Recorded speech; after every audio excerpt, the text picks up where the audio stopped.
ሰው ስልጣን የተሰጠው ፍጥረት ነው። ይገዛ ዘንድ ይመራ ዘንድ እግዚአብሔር የሰጠው ስልጣን አለው።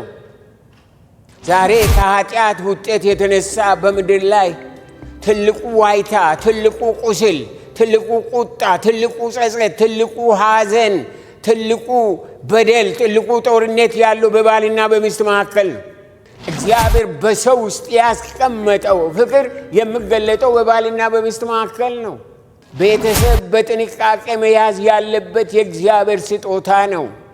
የአንድ ሀገር ህልውና፣ የአንድ ህዝብ አካሄድ፣ የአንድ ህዝብ ታሪክ እንዲሰምር ከተፈለገ ፈውስና ጤና ከቤተሰብ መጀመር አለበት። የቤተሰብ ጽናት፣ የቤተሰብ መያያዝ፣ የቤተሰብ እድገት፣ የቤተሰብ ሰላም እጅግ አስፈላጊ ነው። ቤተሰብን የባረከው እግዚአብሔር ነው። ቤተሰብን ሁን ያለው እግዚአብሔር ነው። ቤተሰብን የመራው እግዚአብሔር ነው። ኦሪት ዘፍጥረት ምዕራፍ 1 እናወጣለን። ዛሬ እንደምታውቁት ይሄ ሳምንት የባለትዳሮች ሳምንት ስለሆነ በመጠኑ ስለ ትዳር እንመለከታለን። ትዳር እግዚአብሔር የጀመረው የሰጠን ስለሆነ በሚገባ ይሄንን መመልከት ያስፈልገናል። ኦሪት ዘፍጥረት ምዕራፍ 1 ከቁጥር 26 እስከ 28 ያለውን በጌታ በኢየሱስ ክርስቶስ ስም አነበዋለሁ። እግዚአብሔርም አለ፣ ሰውን በመልካችን እንደ ምሳሌያችን እንፍጠር፣ የባሕር ዓሦችንና የሰማይ ወፎችን እንስሳትንና ምድርን ሁሉ በምድር ላይ የሚንቀሳቀሱትንም ሁሉ ይግዙ። እግዚአብሔርም ሰውን በመልኩ ፈጠረ፣ በእግዚአብሔርም መልክ ፈጠረው፣ ወንድና ሴት አድርጎ ፈጠራቸው።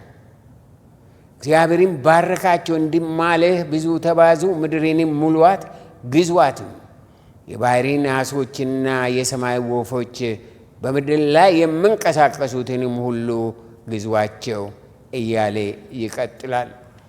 ልጆችሽ ከእግዚአብሔር እየተማሩ ይሆናሉ፣ የልጆችሽም ሰላም ብዙ ይሆናል ተብሎ እንደተጻፈ የሰራዊት አምላክ እግዚአብሔር አንተ ራስህ አስተምረን።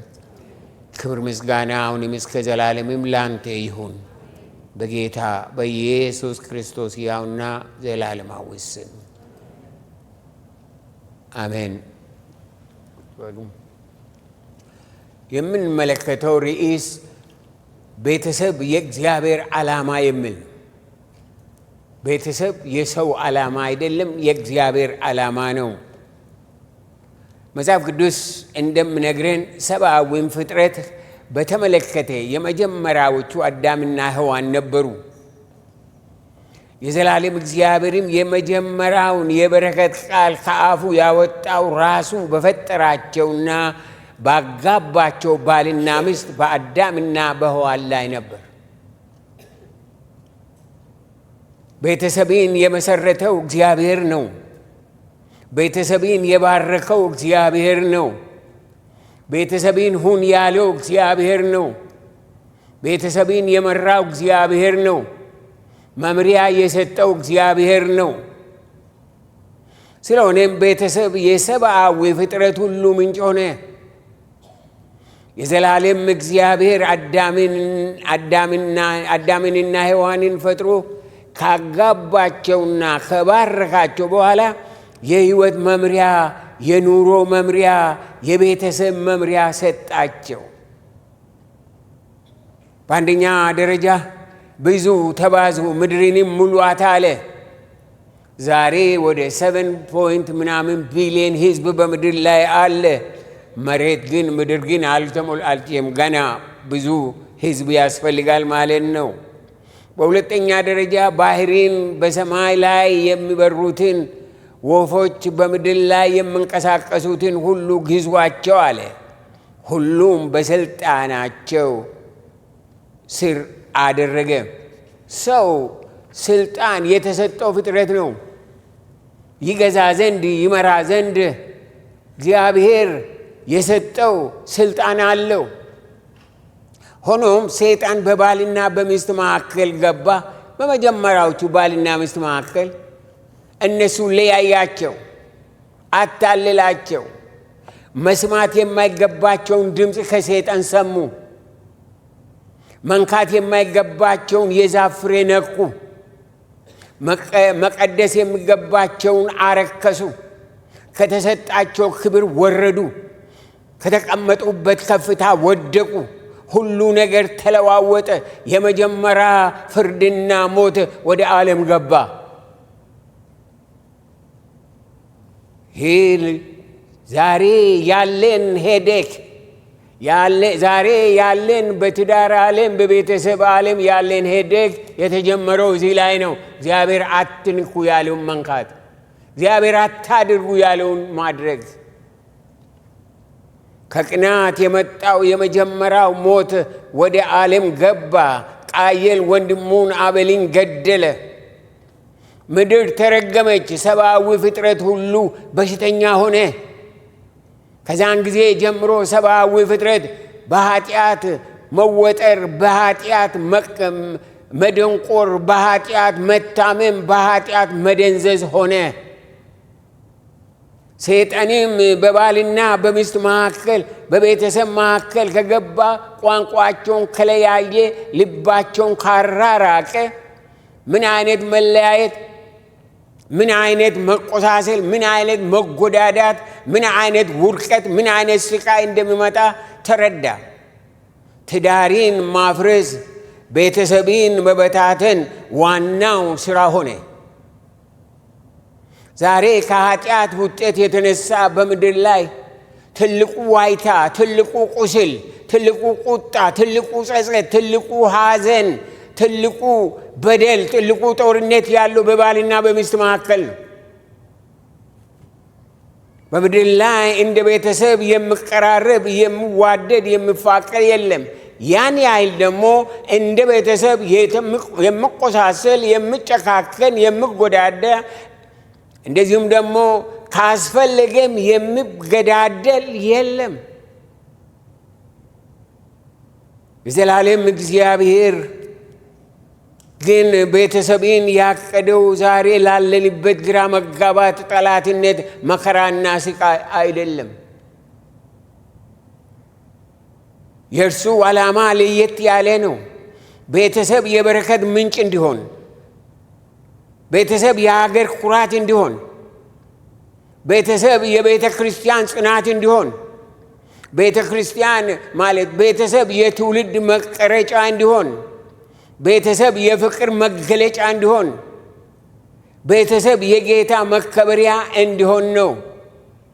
በምድር ላይ እውነተኛ ፍቅር፣ እግዚአብሔር በሰው ውስጥ ያስቀመጠው ፍቅር የሚገለጠው በባልና በሚስት መካከል ነው። ሰይጣን ግን ያን መታ። ከዛ የተነሳ ብዙ ነገሮች በምድር ላይ ተፈጠሩ። ስለሆነም ትዳር፣ ቤተሰብ በጥንቃቄ መያዝ ያለበት የእግዚአብሔር ስጦታ ነው። ሕዝባችንም ዛሬ ካለንበት ተጽዕኖና ግራ መጋባት በእውነት ይወጣና ይፈወስ ዘንድ ትዳሪን፣ ቤተሰብን ማስቀደም የግድ ነው። ከዚህ በፊት ይሄንን ጉዳይ ለመመልከት የሞከርነው ነገር ነበር።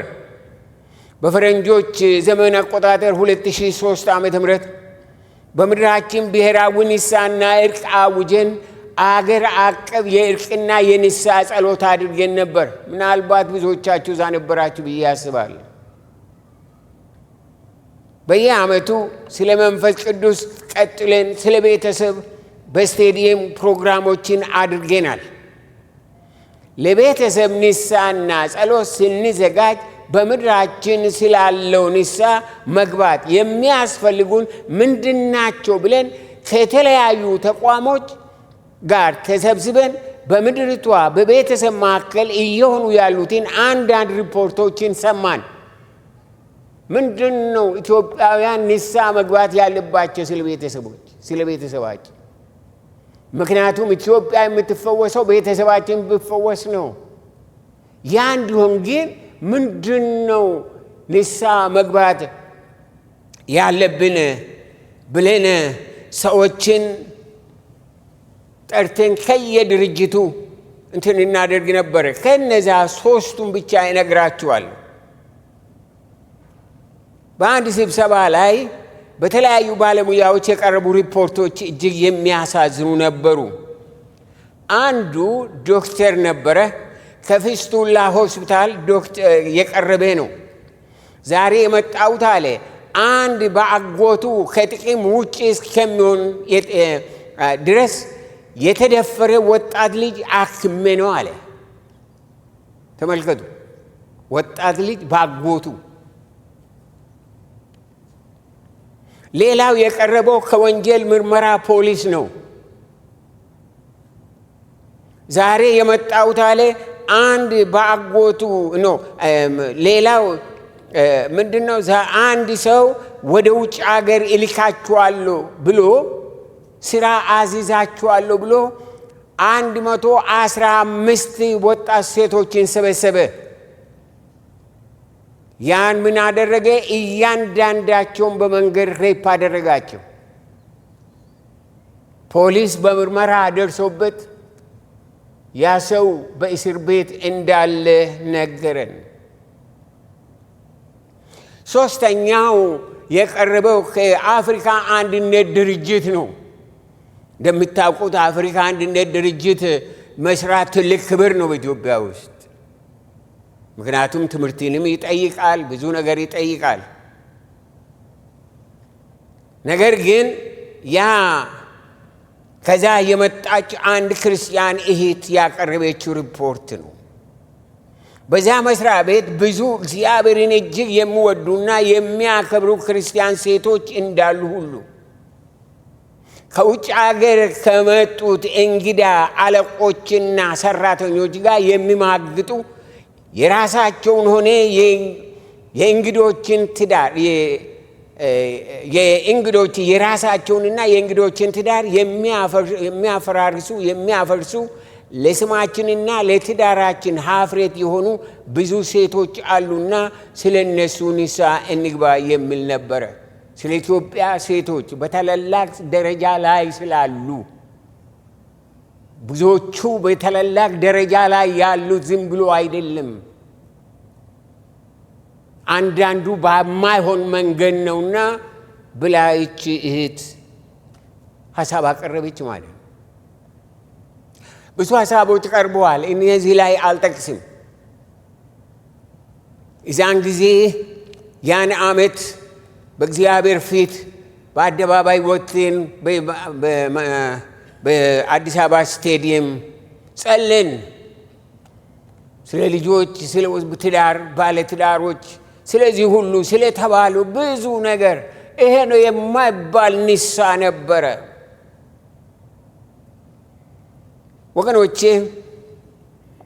የአንድ ሀገር ህልውና፣ የአንድ ህዝብ አካሄድ፣ የአንድ ህዝብ ታሪክ እንዲሰምር ከተፈለገ ፈውስና ጤና ከቤተሰብ መጀመር አለበት። ቤተሰብ የእግዚአብሔር አጀንዳ ነው። ቤተሰብ የእግዚአብሔር ሐሳብ ነው። ቤተሰብ የእግዚአብሔር ስጦታ ነው። ከአዳምና ከሔዋን ጀምሮ እስከ ዛሬ መሰረቱን ያለቀቀ ጸንቶ የቆየ የቤተሰብ የጋብቻ ስርዓት ነው። ብዙ ድርጅቶች መጥተዋል፣ ሄደዋል። እስከ ዛሬ ከአዳምና ከሔዋን ጀምሮ ያለው ትዳር ነው፣ የቤተሰብ ጉዳይ ነው። ትውልድን በምድር ላይ ለማስቀጠል የቤተሰብ መኖር፣ የቤተሰብ ሞራል፣ የቤተሰብ ጽናት፣ የቤተሰብ መያያዝ፣ የቤተሰብ እድገት፣ የቤተሰብ ሰላም እጅግ አስፈላጊ ነው። ባልና ሚስት በመካከላቸው የሚወለዱትን ሕፃናት በፍቅር ካልያዙና ካላሳደጓቸው፣ ካልመሯቸው በስተቀር እነዛ ጤናማ ዜጎች አይሆኑም፣ ጤናማዎች አይሆኑም። ስለዚህ ይሄ እጅግ እጅግ አስፈላጊ እንደሆነ እንመለከታለን። ሰይጣን አንድን ህዝብ ለማጥቃት ሞራሉን ለማኮላሸት ከጥቅም ውጪ ለማድረግ ሲነሳ የሚጀምረው የቤተሰብን አቋም፣ የቤተሰብን ስርዓት፣ የቤተሰብን ቫልዩ፣ የቤተሰብን ክብር፣ የቤተሰብን ቦታ በማኮላሸት ነው፣ ዝቅ በማድረግ ነው።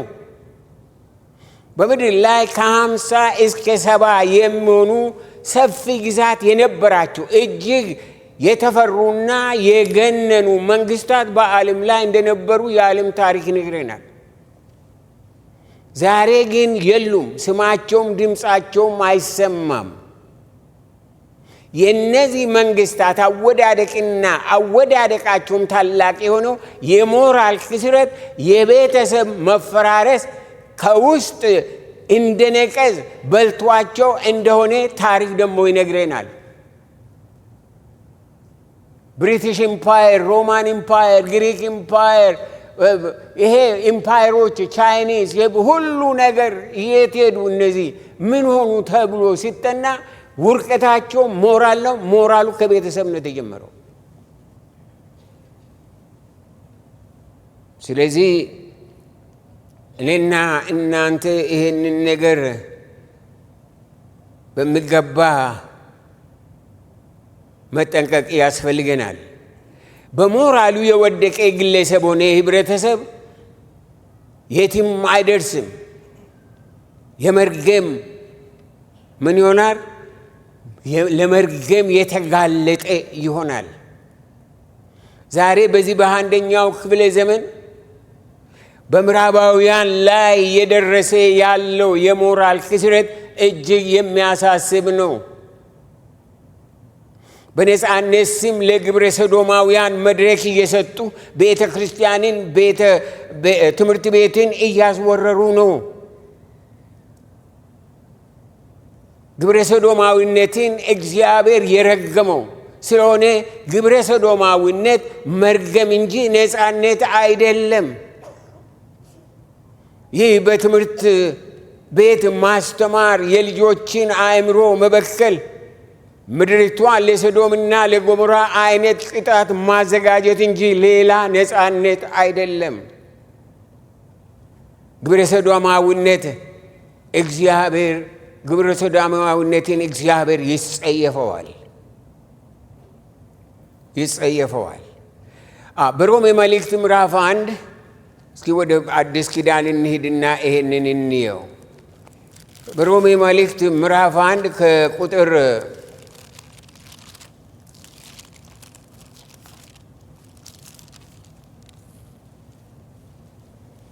18 ጀምሮ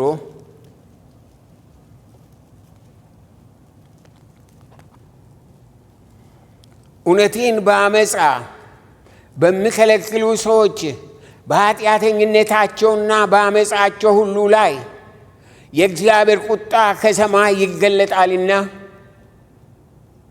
እግዚአብሔር ስለገለጠላቸው ስለ እግዚአብሔር ሊታወቅ የሚቻለው በእነርሱ ዘንድ ግልጥ ነውና የማይታየው የባሕርዩ እርሱም የዘላለም ኃይሉ ደግሞ አምላክነቱ ከዓለም ፍጥረት ጀምሮ ከተሰሩ ታውቆ ግልጥ ሆኖ ይታያልና ስለዚህም እግዚአብሔርን እያወቁ እንደ እግዚአብሔርነቱ መጠን ስላላከበሩትና ስላላመሰገኑት የሚያመካኙት አጡ። ነገር ግን በሐሳባቸው ከንቱ ሆኑ፣ የማስተውለውም ልባቸው ጨለመ። ጥበበኞች ነን ሲሉ ደንቆሮች ሆኑ፣ የማይጠፋውንም የእግዚአብሔርን ክብር በሚጠፋ ሰውና በወፎች 4 እግር ባላቸው በሚንቀሳቀሱትም መልክ መስለው ለወጡ። በሚንቀሳቀሱት እግዚአብሔር መልክ ያላቸው እግዚአብሔር በመልኩ የፈጠራቸው የእንስሳን መልክ ባለፈው ጊዜ ምናልባት ብዙዎቻችሁ ሰምታችሁናል። አንድ ቦታ ያነበብኩት በምዕራብ ሀገር አንዳንድ ሀገሮች ሰዎች ከውሻ ጋር ለመጋባት ከእንስሳ ጋር ለመጋባት ከመንግስታቸው ፍቃድ እየጠየቁ ነው። ትላንትና ከሰዓት በኋላ ከዚህ ካናዳ አንድ አገልጋይ ጋር ይነጋገር ነበረ። ምን አለ? ቤተ ክርስቲያን እንድትዘጋ፣ በአገሪቷ ቤተ ክርስቲያን እንዳይከፈት። ምክንያቱም ቤተ ክርስቲያን እያለ የሰዎችን እንትን ህሊና የሚወቅስ ነገር ስለሚያስተላልፉ በምድሪቷ በካናዳ ምድር ቤተ ክርስቲያን እንድትዘጋ በ2 ሳምንት ጊዜ ውስጥ ምርጫ ይደረጋል አለ። Can you believe this? Can you believe this? አእምሯቸው ለከንቱ ነገር ሲሰጥ ሰዎች የሚጠይቁትን የሚፈልጉትን አያውቁም። እና ከቀድሞ ጳውሎስ ያየው ነገር ለከንቱ አእምሯቸው ለከንቱ ተሰጥቷል አለ። ሰው ሆኖ ሰዎችን አይደለም ከእንስሳ ጋር መጋባት መፈለግ ምን ማለት ነው? ምን ማለት ነው ይሄ? ሰይጣን ከዚህ በላይ ምን ያህል በሰዎች ላይ ይጫወታል? ምን ያህል ምን ቢያደርግ ነው ከዚህ በላይ ምን አይነት ጉዳት ሊያመጣ ይችላል በሰዎች ላይ? ከዚህ በፊት ነግሬያችሁ ነበር። በፕሬዚደንት ኦባማ ዘመን ሽማግሌዎች፣ አሮጊቶች፣ ሴቶች፣ ወጣት ልጆች ሰላማዊ ሰልፍ ወጥተው ከመንግስት ይጠይቁ የነበረው ምን እንደሆነ እዛ በማዕከላቸው የነበረው ወንድም ነገረኝ። ሽማግሌዎቹ ይጠይቁ የነበረው ከማይነርስ ከወጣት ልጆች ጋር እንድንተኛ ለምን እንከለከላለን የሚል ነው። ይህንን ይዞ ባንዲራ ይዞ የወጡት ነው ዋሽንግተን መንገድ ላይ። አሮጊቶቹ ራቁታችን መሄድ በአሜሪካ ለምን ወንጀል ሆነ?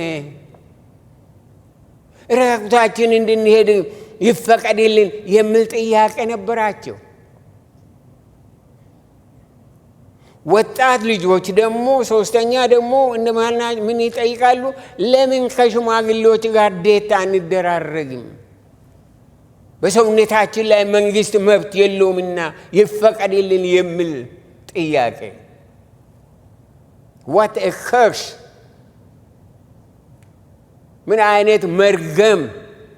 ምን አይነት ጥያቄ!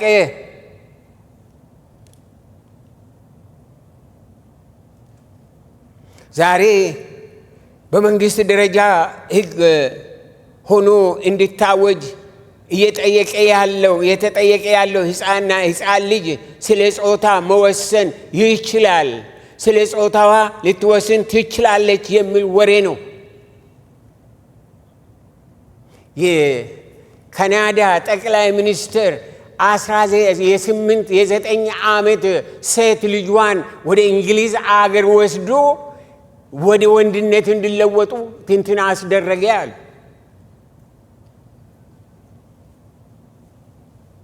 Can you believe this?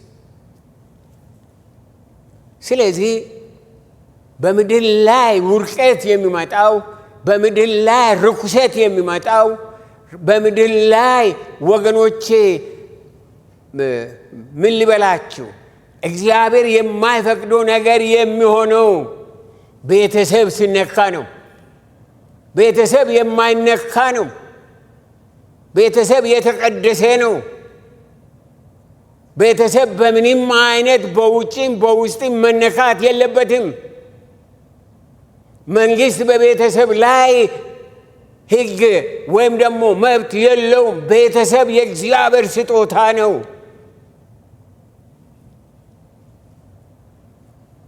ይህንን ሁላችን መረዳት ያስፈልገናል። ወገኖቼ ዛሬ በመንግስት ደረጃ ህግ ሆኖ እንዲታወጅ እየተጠየቀ ያለው ይሄን ነው። ልጆች ሰው ወንድ ነህ ሴት ነህ ብሎ ለመጠየቅ በእውነት ትምህርት ያስፈልጋል። ትምህርት ቤት መሄድ ወላጆቼ ሀሁን አልቆጠሩ።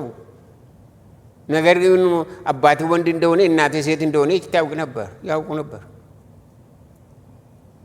ምን ነው እናንተ ሳይንስን ስላነበባችሁ አጋንንት እንዴት ገባባችሁ? እንዴት ገባባችሁ አጋንንት በእውቀት ስም? ምን እውቀት ነው ይሄ? ውርቀት ነው እንጂ የውርቀት ውርቀት ነው እንጂ። ምን ማድረግ አለብን? የሚሻለን ምንድን ነው? ውድ ወገኖቼ በእግዚአብሔር ቤት በእግዚአብሔር ቃል ለዚህ አሳፋሪ አስጠሊታና አሳፋሪ እንቅስቃሴ መልስ መኖር አለበት። መልስ መኖር አለበት። ከሁሉ አስቀድሞ ቤታችን መስተካከል፣ ትዳራችን እንደ እግዚአብሔር ቃል መዝመር መያዝ አለበት። ባሎች እግዚአብሔርን በትክክል የሚያውቁ ለልጆቻቸው ለቤታቸው መንፈሳዊ ካህናት መሆን አለባቸው። ካህናት ከሌላ አናመጣም። እያንዳንዱ ቤት ውስጥ ካህን አለ። ያ እዛ ያለው ባለቤት ባል ካህን ነው። የቤቱ ካህን ነው። ለልጆቹ ካህን ነው። ከዛ ነው የሚጀምረው ፈውስ። ይሄ ወደ ሌላ ሄደን የምናመጣው አይደለም። ይሄንን በሚገባ ማወቅ ይኖርብናል። ሚስቶችም ጥሪያቸውን በትክክል የሚያውቁ ባሎቻቸውንና ትዳራቸውን በትክክል የሚያከብሩ ጤናማ አጋሮች መሆን ይጠበቅባቸዋል። እግዚአብሔር ወንድን ሴትን ፈጠረ። ለወንድ የሰጠው አንድ ሌላ ነገር ነው፣ ለሴት የሰጠው ሌላ ነገር ነው። እነዚህ በሁለት ላይ ከሆኑ ለበረከት ይሆናሉ ብሎ ነው የፈጠረው። ይህንን ቤዚክ የሆነ ፋንዳሜንታል የሆነ እውነትን ከእግዚአብሔር ቃል ማወቅና በሕይወታችን መለማመድ አለብን። እንዲሁም ባልና ሚስት በመካከላቸው ለሚወለዱ ለተተኪው ትውልድ ልዩ ጥንቃቄና አስተዳደር መስጠት መንፈሳዊ ኃላፊነታቸው ነው። በመዝሙረ ዳዊት ምዕራፍ 127 ቁጥር 3 ላይ እነሆ ልጆች የእግዚአብሔር ስጦታ ናቸው፣ የሆድም ፍሬ የእርሱ ዋጋ ነው ይላል። እነዚህን የእግዚአብሔርን ስጦታ በምናውቀው በምንችለው መያዝ የኔና የእናንተ ፈንታ፣ ለነሱ መጸለይ፣ ለነሱ ወደ እግዚአብሔር መቅረብ የኔና የእናንተ ፈንታ ነው። ውድ ወገኖቼ የእግዚአብሔርን ስጦታ ለዓለም ፕሮፓጋንዳ፣ ለሰይጣን እብደት አሳልፈን አንሰጥም። በኦሪት ዘዳግም ምዕራፍ 4 ላይ አንድ አስደናቂ ቃል አየሁ ትላንትና። ኦሪት ዘዳግም ምዕራፍ 4 ቁጥር 9-10 እግዚአብሔር ሕዝቡን ወደ እኔ ሰብስብ፣ በምድሪም በሕይወት በሚኖሩበት ዘመን ሁሉ እኔን መፍራት ይማሩ ዘንድ ልጆቻቸውንም ያስተምሩ ዘንድ ቃሌን አሰማቸዋለሁ ብሎ በተናገረኝ ጊዜ ምን ብሎ ነው የተናገረው? ሕዝቡን ወደ እኔ ሰብስብ፣ በምድሪም በሕይወት በሚኖሩበት ዘመን ሁሉ እኔን መፍራት ይማሩ ዘንድ ልጆቻቸውንም ያስተምሩ ዘንድ ቃሌን አሰማቸዋለሁ ብሎ በተናገረኝ ጊዜ በአምላኬ በእግዚአብሔር ፊት በኮረብ በቆምክበት ቀን ዓይኖቼ ያዩትን ነገር እንዳትረሳ በሕይወቴም ዘመን ሁሉ ከልቤ እንዳይወድቅ ተጠንቀቅ፣ ነፍሴንም በትጋት ጠብቅ፣ ለልጆችም ልጆችም አስታውቀው እያለ ይቀጥላል። እግዚአብሔር ለሰሚ ብቻ ሳይሆን ለልጆች ልጆች በቃ እንደዚህ አይነት እየተቀጣጠለ እንዲኖር የእግዚአብሔር ፍርሃት፣ የእግዚአብሔር እውቀት፣ እግዚአብሔር መምሪያ ሰጥቷል። ገና በምድረ በዳ እያሉ እስራኤላውያን ገና ወላጆች ልጆች መታዘዝ እንዲማሩ በፍቅርና በትዕግስት መርዳት እንዳለባቸው ማወቅና ማደግ ትልቅ መስዋዕትነትን ይጠይቃል።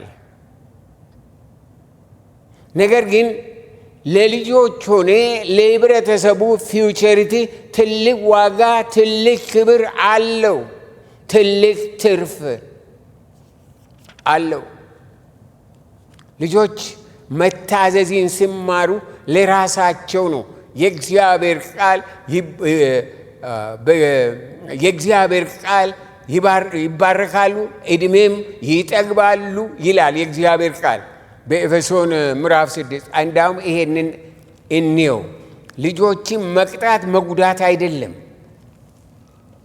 ልጆችን መቅጣት መጉዳት አይደለም።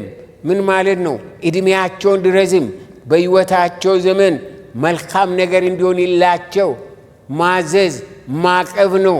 ኤፌሶን ምዕራፍ 6 ቁጥር 1 ልጆች ሆይ ለወላጆቻቸው በጌታ ታዘዙ፣ ይህ የሚገባ ነውና መልካም እንዲሆንልህ ዕድሜም በምድር ላይ እንዲረዝም አባቴንና እናቴን አክብር።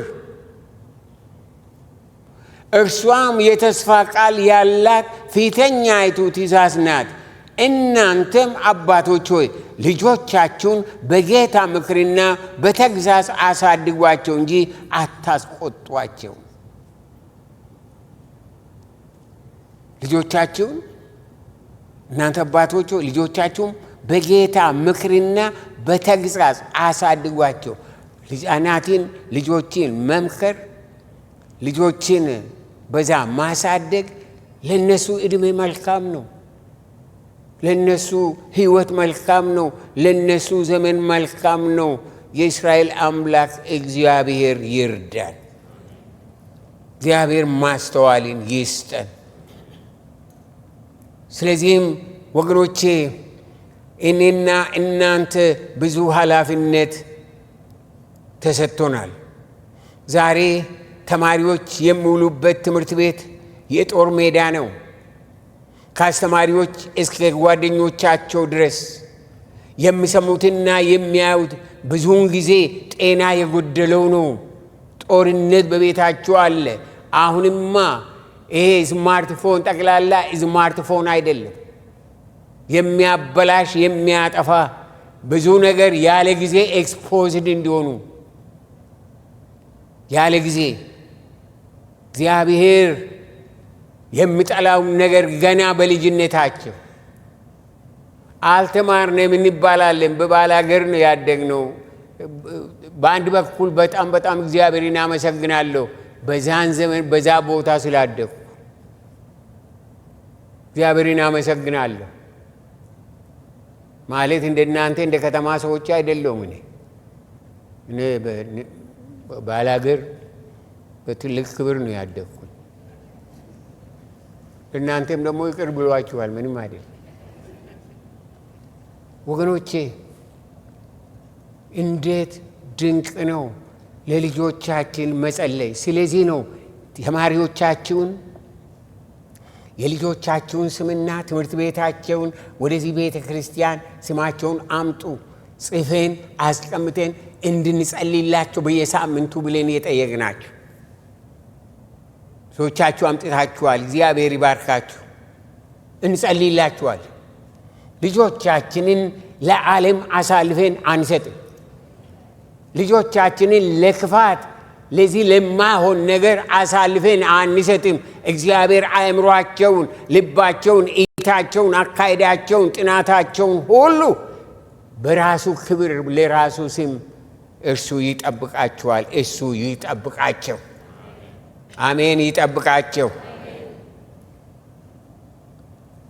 ይህ የሞራል ብክለት በትምህርት ቤት ቢሆን፣ በመስሪያ ቤት ቢሆን፣ በትዳር ሆነ በትዳር ውጭ ቢሆን የማይመለከተው የለም፣ ጠቅላላ የለም ነው የምላችሁ። ስለዚህ ሁላችን መንቃት አለብን። የግብረ ሰዶማውያን መንፈስ ከሆነ ቤተሰብን፣ ልጆችን፣ ህብረተሰብን፣ ፖለቲካውን፣ ኢኮኖሚውን፣ ንግዱን፣ ባህሉን በአሳሳቢ ደረጃ ሸርሽሮታል። ይህ ያልደረሰበት ቦታ ያልነካው የለም። መንቃት አለብን። በዚህ ሁሉ ውስጥ የጌታ ግብዣ ወደኛ ደርሷል። በማቴዎስ ወንጌል ምዕራፍ 11 ቁጥር 28 እናንት ደካሞች ሸክማችሁ የከበደ ወደ እኔ ኑ እኔም አሳርፋችኋለሁ አለ። እናንት ደካሞች፣ በብዙ ነገር የደከመ አእምሮአችን የደከመ፣ በማየት የደከምን፣ በመስማት የደከምን፣ በሁለመናችን የደከምን ወደ እግዚአብሔር እንምጣ። ቤተሰባችንን ይዘን እንምጣ። ራሳችንን ይዘን እንምጣ። እግዚአብሔር ያሳርፈናል። በዚህ ሁሉ ግራ መጋባት፣ በዚህ ሁሉ ብክለት፣ በዚህ ሁሉ ጨለማ፣ በዚህ ሁሉ ጦርነት ጌታ ወደ ራሱ ወደ እረፍት ይጠራናል። ዛሬ ሸክማችንን በእርሱ ላይ አራግፈን ከዚህ ቤት መውጣት ያስፈልገናል። ለሪቫይቫል እንዘጋጅ። ትዳር ያለን ብንሆን፣ ትዳር የሌለን ብንሆን፣ ልጆች ያለን ብንሆን፣ ልጆች የሌለን ብንሆን የጉብኝት ሪቫይቫል፣ የተሃድሶ ሪቫይቫል፣ የአምልኮ ሪቫይቫል ያስፈልገናል። መንገድም እውነትም ሕይወትም እርሱ ብቻ ነው። እርሱን የማወቅ ሪቫይቫል፣ የንስሐ ሪቫይቫል፣ የጸሎት ሪቫይቫል፣ የአምልኮ ሪቫይቫል፣ የምስጋና ሪቫይቫል፣ የመታዘዝ ሪቫይቫል፣ የመሰጠት እንቅስቃሴ ሪቫይቫል ያስፈልገናል። ለልጆቻችን የመመለስ፣ የመንቃት፣ የሞራል፣ የቅድስና፣ የትዳር፣ የጋብቻ ሪቫይቫል ያስፈልጋል። ሪቫይቫል ለግለሰብ፣ ለቤተሰብ፣ ለህብረተሰብ፣ ለትውልድ፣ ለሀገር፣ ለዓለም፣ ለዘመኑ ችግር ሁሉ ብቸኛ መፍትሄ ነው። ምድራችንን ስታስቡ፣ ቁጭ ብላችሁ ስታስቡ፣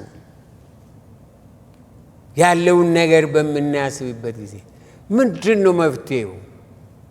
ይሄ ለሚበላላ ህዝብ፣ ይሄ ደሃ ህዝብ፣ ግራና ቀኙን የማያውቅ በረሃ ገብቶ የሚገዳደል ምንድን ነው? እኔና እናንተ እንዴት መልእክት እንሆንላችኋለን? ለምድራችን፣ ለህዝባችን፣ ለመንግስታችን እንዴት ነው እኔና እናንተ መልእክት የምንሆነው? እንዴት አድርገን ነው ይህንን ህዝብ ወደ ብርሃን የምንጠራው? የሰራዊት ጌታ እግዚአብሔር ሪቫይቫል ሲያመጣ ነው። ሪቫይቫል ከእግዚአብሔር የሆነ መፍትሄ ያመጣል። ሪቫይቫል የዘላለም እግዚአብሔር የሰውን ሁለመና እንደ ራሱ ፈቃድ፣ እንደ ራሱ ዓላማ፣ እንደ ራሱ መንገድ፣ እንደ ራሱ ሐሳብ ያበጃጃል፣ ያዘጋጃል። ሪቫይቫል በሚመጣበት ጊዜ ፍጹም በሆነ እግዚአብሔር ዓላማ ውስጥ፣ ፍጹም በሆነ በእግዚአብሔር መንገድ ላይ፣ ፍጹም በሆነ በእግዚአብሔር ሐሳብ ውስጥ ይከተናል። በምንም አይነት ካለንበት ይሄ ርካሽ አካሄድና ወሬ የምንወጣው የምንገላገለው ከሰራዊት ጌታ ከእግዚአብሔር ሪቫይቫል ሲመጣ ብቻ ነው።